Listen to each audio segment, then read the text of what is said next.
జెండా ఆవిష్కరణ కార్యక్రమం జరుగుతా ఉన్నది. మన యొక్క గ్రామానికి వచ్చేసినటువంటి పెద్దలు బాసన్మన్న గారు ఆ యొక్క జెండా ఆవిష్కరించాల్సిన కోరుతున్నాం. నీలకంఠం మణి గారు ముందుకు రావాలి.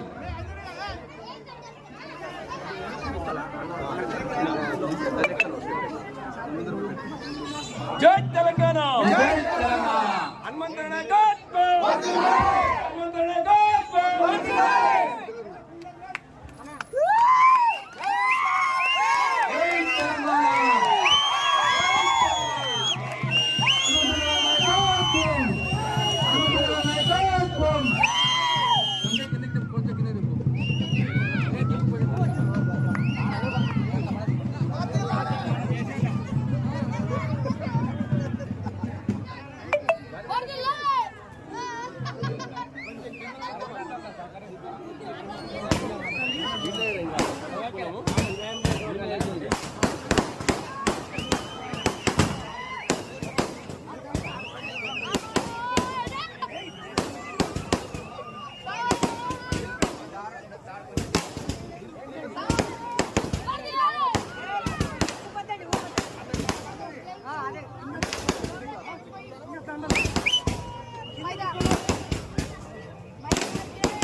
మా యొక్క బాసు హనుమంతన్న గారిని మిగతాతోటి బీఆర్ఎస్ కార్యకర్తలు సన్మానించడం జరుగుతుంది.